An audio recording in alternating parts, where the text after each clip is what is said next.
Hello everybody. So froth flotation லேந்து கண்டிப்பா நமக்கு வந்து 5 mark question expect பண்ணலாம் for your public exam. So அதை தான் நம்ம இன்னைக்கு வந்து quick and easy-ஆ வந்து படிக்க போறோம்.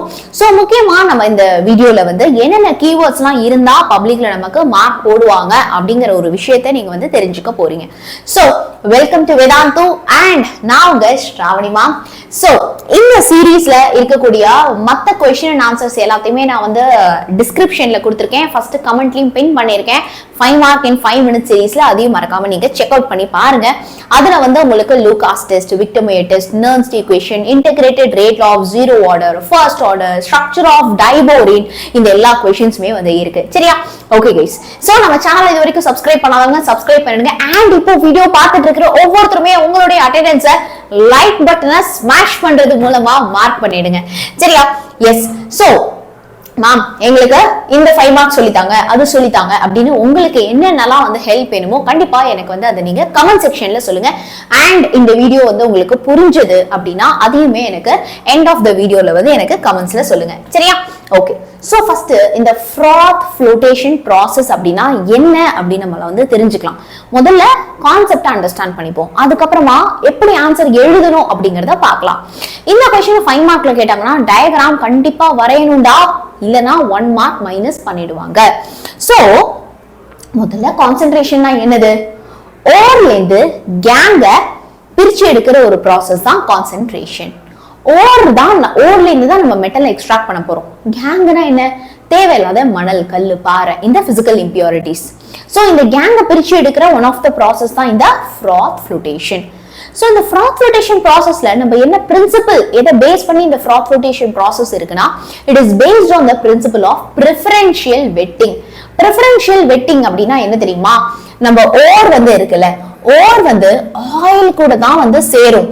அண்ட் நமக்கு தேவையில்லாத இந்த இம்பியூரிட்டி கேங் இருக்குல்ல, இந்த கேங் வந்து வாட்டர்ல தான் வந்து சேரும். இதுதான் பிரிஃபரன்ஷியல் வெட்டிங் அப்படிங்கிற ஒரு பிரின்சிபல். ஓகே, நான் இப்ப என்ன எடுத்துக்கிறேன் அப்படின்னா ஒரு பீக்கர் எடுத்துக்கிறேன். அந்த பீக்கர்ல நான் வந்து தண்ணி வச்சு ஃபில் பண்ணிக்கிறேன். ஓகே, தண்ணி போட்டு நான் ஃபில் பண்ணிடுறேன். இப்போ I am adding the crushed ore. crushed ore அப்படின்னா அந்த ஓரை நல்லா அரைச்சி பவுடர் ஃபார்ம்ல நான் வந்து இதுல வந்து போட்டுக்கிறேன். ஓகே, இப்போ என்ன ஆகும் அப்படின்னா ஒரு ஃப்ராதிங் ஏஜென்ட். ஃப்ராதிங் ஏஜென்ட்னா என்ன தெரியுமா? நுரை வரத்துக்காக நான் வந்து ஆட் பண்றதா வந்து ஃப்ராதிங் ஏஜென்ட். ஏன்னா ஃப்ராத்னாலே நுரை அப்படின்னு அர்த்தம். சோ நான் என்ன ஆட் பண்ணிக்கிறேன் அப்படின்னா யூக்கலிப்டஸ் ஆயில் இல்லனா pine oil. Okay, so eucalyptus இல்லனா பைன் ஆயில் நான் வந்து ஆட் பண்ணிக்கிறேன். அதுதான் வந்து ஃப்ராதிங் ஏஜென்ட்டா வந்து இருக்கு. சரியா? இப்போ நான் வந்து ஆயில ஆட் பண்ணிட்டேன். இப்போ ஒரு டியூப் வழியா நான் வந்து என்ன பண்றேன் அப்படின்னா காத்த ஃபாஸ்டா நான் வந்து பாஸ் பண்றேன். காத்த ஃபாஸ்டா வந்து பாஸ் பண்றப்போ என்ன ஆகும் அப்படின்னா இந்த மிக்சர் வந்து நமக்கு நல்லா மிக்ஸ் ஆகும். ரைட்? நல்லா அஜிடேட் ஆகும், நல்லா வந்து இது அரைப்படும். அப்போ நம்மளுடைய ஓரெல்லாம் இந்த நுரையோட சேர்ந்து மேல வந்துரும். சோ இந்த நுரை கூட சேர்ந்து நம்மளுடைய ஓர் வந்து மேல வந்துரும். தேவையில்லாத இம்பியூரிட்டிஸ் தண்ணி கூட சேர்ந்து கேங்கா கீழே செட்டில் ஆயிரும். அவ்வளவுதான் கான்செப்ட். ஓகே, சரி, என்ன மாதிரி ஓரை நம்ம இந்த froth flotation process யூஸ் பண்ணி நம்ம கான்சென்ட்ரேஷன் பண்ண முடியும் அப்படின்னா sulphide ores. Okay ma'am, sulphide ores அப்படின்னா என்னப்பா? இப்போ லெட் சல்ஃபைடு, ஜிங்க் சல்ஃபைடு, இவங்க கிட்ட சல்ஃபர் இருக்குல்ல, சோ சல்ஃபர் இருந்தாலே அதை வந்து நம்ம சல்ஃபைடு ஓர்ஸ் அப்படின்னு சொல்றோம். சோ சல்ஃபைடு ஓர்ஸ்ல இருந்து இந்த கேங்கை செப்பரேட் பண்றதுக்கு we use this process. Right? Okay, so இப்போ நீங்க ஒரு क्वेश्चन வந்து கேட்கலாம், மேம் இந்த ஓர் தண்ணியில மிக்ஸ் ஆகாம இருக்க நம்ம வந்து ஒரு விஷயம் வந்து ஆட் பண்ண போறோம். அதுதான் என்னது அப்படின்னா sodium ethyl xanthate. Sodium ethyl xanthate. So இந்த சோடியம் இத்தைல் ஜாந்தேட் வந்து என்னது அப்படின்னா it is a collector molecules அப்படின்னு வந்து நம்ம சொல்லுவோம். அது பேர் என்னது அப்படின்னா கலெக்டர். சோ அது என்ன பண்ணும் அப்படின்னா இந்த ஓரெல்லாம் நுரையோட சேர்ந்து மேல வந்து அதை கலெக்ட் பண்ணி வச்சிரும். இந்த ஓரை தண்ணி கூட கலக்கவே விடாது. ஓகே, அது ஒரு வாட்டர் ப்ரூஃப் மாதிரி. எப்படி நம்ம இந்த மழையில போறோம்னா ரெயின் கோட் போட்டு போறோம் அப்படிங்கிற மாதிரி ஓரை தண்ணியில கலக்க விடாம வந்து பாத்துக்கும். சரியா? ஓகே, சோ அதுதான் இந்த சோடியம் இத்தைல் ஜாந்தேட் உடைய வேலை. ஓகே, அடுத்து மேம் இப்போ நம்ம இம்பியூரிட்டிஸ்ல சல்ஃபர் இருந்தா அதை நீங்க எப்படி பிரிச்சு எடுப்பீங்க? நல்ல கேள்வி. ரைட்? அதுக்காக தான் நம்ம என்ன ஆட் பண்றோம் அப்படின்னா we are adding depressing agent. Okay, நம்ம என்ன ஆட் பண்றோம் அப்படின்னா depressing agent வந்து ஆட் பண்றோம். சோ நம்ம இம்பியூரிட்டிஸ்ல வந்து சல்ஃபர் இருக்கு அப்படின்னு வந்து வெச்சுக்கோங்களேன். அதெல்லாம் என்ன பண்ணிடும், இந்த சோடியம் சயனைடு அப்படிங்கிற இந்த டிப்ரெசிங் ஏஜென்ட் வந்து கீழே காம்ப்ளெக்ஸ் மாதிரி ஃபார்ம் பண்ணி டிப்ரெஸ் பண்ணிடும். அவங்கள கீழே தண்ணியிலேயே வந்து புடிச்சு வச்சிடும். சோ தண்ணி கீழே, ஆயில் மேல இருக்கும். கரெக்டா? ஓகே, சோ இதுதான் ஓவரால் ஸ்டோரி.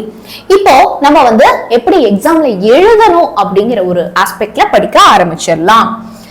சோ இதுக்கு உங்க புக்ல கொடுத்திருக்கிற டயக்ராம் வரையணுமா? கண்டிப்பா வரையணும். ஆனா அது எப்படி ஈஸியா வரையிறது நான் சொல்றேன் பாருங்க. சோ வந்து ஃபர்ஸ்ட் இந்த பீக்கர் வந்து வரைஞ்சுக்கோங்க. பீக்கருக்கு அப்புறமா என்ன பண்ணிக்கோங்க அப்படின்னா இந்த அஜிடேட்டர். ஓகே, சோ இந்த அஜிடேட்டரை நீங்க ஜஸ்ட் இந்த மாதிரி வரைஞ்சா போதும். அடுத்து வந்து என்ன பண்ணுங்க அப்படின்னா ஃப்ராத், நொரெல்லாம் வருது, அதை வந்து நம்ம ஒரு குட்டி பீக்கர்ல கலெக்ட் பண்றோம். சோ ஃப்ராத் நம்ம வந்து கலெக்ட் பண்றோம். அதுக்கப்புறம் இருக்கிற பார்ட்ஸ் எல்லாத்தையுமே நீங்க வந்து இந்த மாதிரி ரஃபா சின்ன சின்னதா நீங்க வந்து மென்ஷன் பண்ணா மட்டுமே வந்து போதும். ஓகே, சோ அவ்வளவுதான்ப்பா பார்ட்ஸ். இப்போ அவங்க கொடுத்திருக்கிற எல்லா பார்ட்ஸையும் நீங்க என்ன பண்ணணும், அழகா இதுல வந்து நீங்க மார்க் பண்ற மாதிரி இருக்கும். சரியா? அவங்க கொடுத்திருக்கிற ஒவ்வொரு பார்ட்ஸுமே நீங்க வந்து இதுல என்ன பண்ணணும், ப்ராப்பரா மார்க் பண்ணிட்டீங்க அப்படின்னா they will give you the mark. So இந்த மாதிரி பேசிக்கா வரைஞ்சி நீங்க என்ன பண்ணுங்க அப்படின்னா பிராக்டிஸ் பண்ணுங்க. Okay, super. சோ இப்போ எப்படி என்னென்ன வேர்டு கண்டிப்பா நம்ம ஆன்சர்ல இருக்கணும் அப்படின்னு பார்க்கலாமா? This method is commonly used to concentrate. Concentrate னா நான் சொல்லியிருக்கேன், impurities பிரிச்சு எடுக்கிற ஒரு ப்ராசஸ். நம்ம ஓவர்ல இருக்கக்கூடிய தேவையில்லாத கேங் பார்ட்டிகல்ஸ் ரிமூவ் பண்ற ஒரு ப்ராசஸ் தான் கான்சென்ட்ரேஷன். என்ன ஓரை கான்சென்ட்ரேட் பண்றதுக்கு? சல்ஃபைடு ஓர்ஸ் ரொம்ப முக்கியம். ஏன்னா இது இல்லனா they won't provide mark. Okay, so sulphide ores concentrate பண்றதுக்கு தான் இந்த ப்ராசஸ் நம்ம யூஸ் பண்றோம். And என்ன மாதிரி sulphide ores? we need to give some examples, right? So galena, PbS, அப்புறமா zinc blend, ZnS. so இந்த மாதிரி சல்ஃபைடு ஓர்ஸ் எல்லாம் நம்ம கான்சென்ட்ரேஷன் பண்றதுக்கு we use this process called as froth flotation. அடுத்து the metallic ore particle. இப்ப நம்மளுடைய metallic ore particle இருக்கு இல்லையா, which are preferentially wetted. இதுதான்டா நம்மளுடைய பிரின்சிபிள். இந்த froth flotation எதை basis, on what basis அது நடக்குது? preferential wetting பேஸ் பண்ணி தான். preferentially wetted by oil and can be separated from gang. So கதை வந்து என்னது, நம்மளுடைய ஓர் வந்து ஆயில்ல தான் சேரும், ஆயில்ல தான் வெட் ஆகும். அண்ட் நம்மளுடைய கேங், தேவையில்லாத கேங் வந்து எதுல வெட் ஆகும் அப்படின்னா தண்ணியில, வாட்டர்ல தான் வந்து கலக்கும். இப்ப இவங்க ரெண்டு பேரையும் பிரிக்கிற ப்ராசஸ் தான் கான்சென்ட்ரேஷன். சல்ஃபைடு ஓர்ஸை பிரிக்கிறதுக்கு we use this method called as froth flotation. Okay, in this method the crushed ore, நம்ம வந்து ஓர் எப்படி எடுத்துட்டு இருக்கோம், கிரஷ் பண்ணி எடுத்துட்டு இருக்கோம், is suspended in water. வாட்டருக்குள்ள நம்ம அதை ஆட் பண்ணிக்கிறோம் அப்படின்னு அர்த்தம். and mixed with frothing agent. frothing agent அப்படின்னா நொர வரத்துக்கு நம்ம ஆட் பண்றது தான் frothing agent. as pine oil இல்லனா eucalyptus oil. பைன் என்ன இல்லனா யூக்கலிப்டஸ் என்ன, இதெல்லாம் நம்ம வந்து ஆட் பண்ணிக்கிறோம், அப்பதான் நொர வரும். Okay, a small quantity of sodium ethyl xanthate which act as collector. அப்புறமா என்ன ஆட் பண்றோம், சோடியம் இத்தைல் xanthate நம்ம வந்து ஆட் பண்றோம். அது வந்து எதுக்கு, கலெக்டர். நம்ம ஓரு தப்பி தவறி கூட தண்ணி கூட கலந்துராம அது வாட்டர் ரிப்பெல்லண்டா பாதுகாக்கும். ஓர் கூட அது கலெக்டர் மாலிக்யூல்ஸா வந்து இருக்கும். இப்போ a froth is generated, ஒரு நொர வந்து உருவாக்குறோம். எப்படி? by blowing air through this mixture.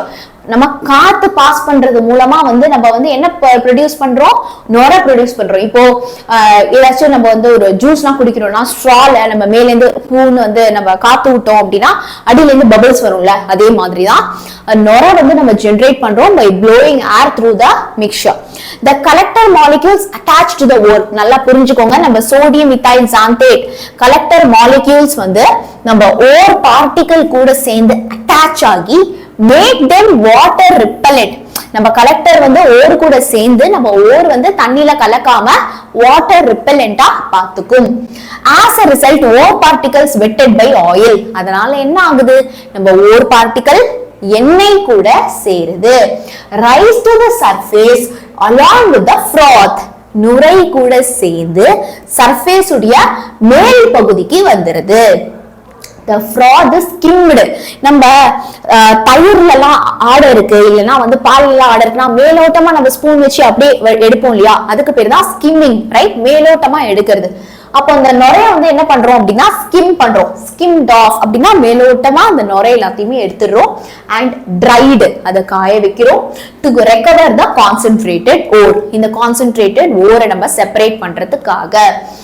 The gang particles that are preferentially wetted by water settle at the bottom.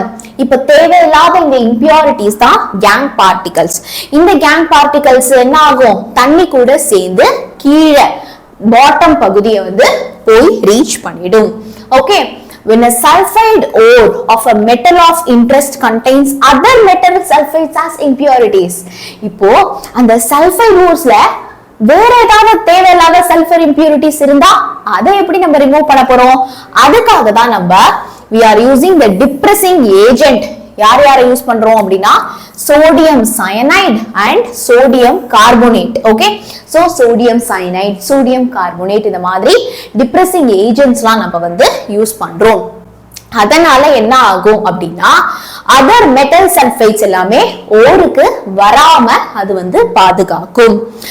When impurities such as zinc sulfate, இப்போ எனக்கு zinc sulfide தான் என்னுடைய impurity அப்படின்னு வெச்சுக்கோங்க. நான் depressing agent யார் ஆட் பண்றேன்? Sodium cyanide NaCN நான் வந்து ஆட் பண்றேன். அப்ப அது என்ன ஆகும் அப்படின்னா அது வந்து ஒரு சோடியம் ஜிங்க் காம்ப்ளெக்ஸ். அந்த டிப்ரெசிங் ஏஜென்ட் தேவையில்லாத இந்த ஜிங்க் கூட சேர்ந்து ஒரு காம்ப்ளெக்ஸ் ஃபார்ம் பண்ணி கீழே பாட்டம்க்கு அதை டிப்ரெஸ் பண்ணிடும். Okay, so surface of the complex க்கு வராம அதை கீழே வந்து டிப்ரெஸ் பண்ணிடும். ஓகே, so இதுதான் நம்மளுடைய froth flotation process. Okay, so சிம்பிளா ஒரே ஒரு வாட்டி நம்ம வந்து படிச்சிடலாமா? so நான் வந்து என்ன பண்றேன் அப்படின்னா பீக்கர்ல வாட்டர் எடுத்துக்கிறேன், சரியா? and then நம்மளுடைய ore particles. Okay, sorry, just a minute. So நான் வந்து இப்ப என்ன பண்றேன் அப்படின்னா I am taking the beaker, right? So beakerல வந்து நான் என்ன பண்றேன் அப்படின்னா water எடுத்துக்கிறேன் and then ஒரு frothing agent like eucalyptus oil or pine oil அந்த மாதிரி frothing agent நான் ஆட் பண்ணிக்கிறேன். then ஒரு டியூப் வழியா நான் வந்து ஏர் வந்து பாஸ் பண்றேன். அந்த ஏர் வரதுனால தான் நமக்கு இந்த ஒரு பீக்கர் வந்து அஜிடேட் ஆகி நமக்கு froth நுரை வந்து வருது, சரியா? ஓகே, சோ froth flotation processல நம்ம concentration of sulfide ores பண்றோம். கான்சென்ட்ரேஷன்னா என்ன? நம்ம ஓரை தேவையில்லாத impurity கேங்ல இருந்து பிரிச்சு எடுக்கிற ஒரு process தான். சோ sulfide ores நம்ம இந்த process யூஸ் பண்றோம். சோ இதோட principal preferential wetting. preferential wetting அப்படினா ஓர் வந்து நம்ம ஆயில்ல தான் வெட் ஆகும் and நம்மளுடைய கேங் வந்து பாத்தீங்க அப்படினா வாட்டர்ல தான் வந்து கலக்கும். ஓகே, சோ நான் இப்போ என்ன பண்றேன் அப்படினா நான் இத நல்லா அஜிடேட் பண்றப்போ நம்மளுடைய சல்ஃபைடு ஓர்ஸ் அந்த நுரை கூட சேர்ந்து மேல வந்து செடிமெண்ட் ஆயிடும். நமக்கு தேவையில்லாத இந்த கேங் வந்து இருக்கு இல்லையா, இம்பியூரிட்டிஸ், அது வந்து தண்ணி கூட சேர்ந்து கீழே செட்டில் ஆயிடும். வாட்டர்ஸ் நம்ம ஓர் தண்ணியில கலந்துடாம இருக்குதா நம்ம collector molecules sodium ethyl xanthate, sodium ethyl xanthate அப்படிங்கிற ஒரு கலெக்டர் மாலிக்யூல்ஸ் வந்து நம்ம ஆட் பண்ணிக்கிறோம்.